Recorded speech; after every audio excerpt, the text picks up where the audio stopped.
Some of the most powerful stories, they don't start at the beginning. They start at the end. They start with a letter, a final letter. And today, we're going to look at one of those stories, a story found in the last words of an election worker in India. Just think about that for a second. That was the opening line of a 2-page letter left behind by a man named Sarvesh Singh. A simple but absolutely heartbreaking plea. I want to live. And the rest of the letter, well, it really lays out why he felt that way. It's this raw confession of deep distress, coming from a man who had clearly been pushed to his absolute limit. So, who was this man? His name was Sarvesh Singh, a 46-year-old school teacher. But, and this is the key part, he wasn't writing this as a teacher. These words were in a suicide note he left after being assigned election duty as a booth-level officer, or what they call a BLO. His body was found on a Sunday morning.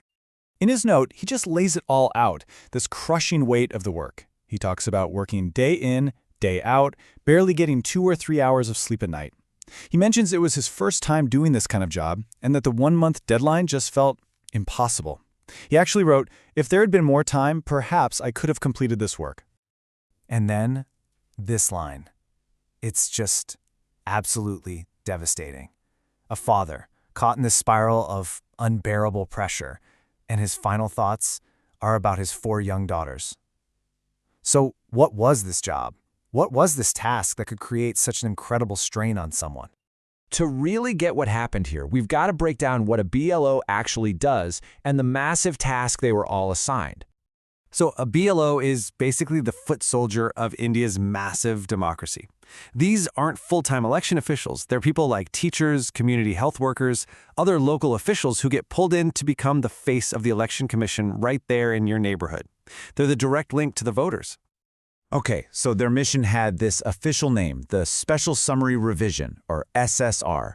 But what did that actually mean? Well, it was a monumental undertaking. They had to literally go door to door to every single home. Their job was to verify every voter already on the list, find new people who needed to register, deal with a mountain of really complex paperwork, and then take all of that information and digitize it. And get this, we're not talking about a couple dozen houses. On average, every single BLO was on the hook for tracking down and verifying about 1,200 voters. Just try to imagine the sheer scale of that work. Going house to house, chasing down paperwork, sometimes having to go back to the same family again and again. And this is where it all comes to a head. The timeline. This wasn't just a big job. It was a big job with a ridiculously tight deadline. The whole mission, aimed at 500 million voters, was supposed to be done and dusted in just 1 month. Now, they did end up extending it by a week after all the reports of pressure, but for so many, the damage was already done. And here's the really tragic part. Sarvesh Singh's story, it wasn't a one-off. It wasn't an isolated incident. As this whole SSR mission went on, a really disturbing pattern started to emerge all across the country. Just look at these numbers.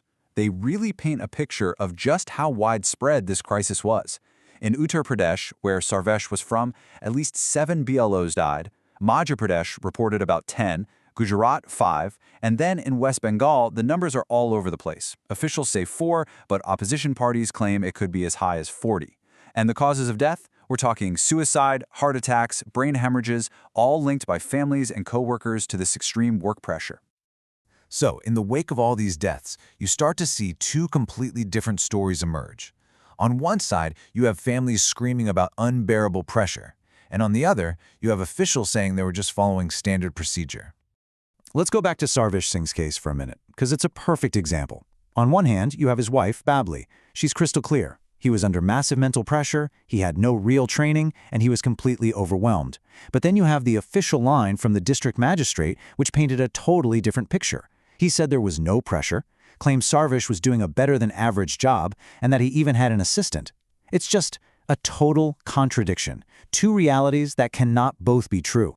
So you have to ask, right? Where was all this alleged pressure coming from? Well, it helps to look at the chain of command. You see, the orders start at the very top with the Election Commission of India.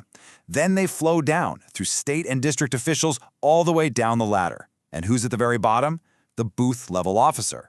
All the pressure from this entire hierarchy, it all comes to rest right on their shoulders.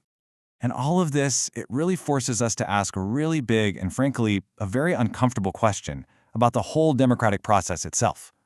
So what's the bottom line here? You've got dozens of deaths across multiple states. You've got official denials that just don't line up with what families are saying. You've got all these families left behind, and from the very top of the election commission, mostly silence. And that leaves us with this final thought. The machine of democracy. It's huge, it's complex, but at the end of the day, it's run by people. People like teachers and health workers and local officials. So when that machine starts to grind down the very people who make it work, you have to ask, who's accountable? And really, what is the true human cost of a vote?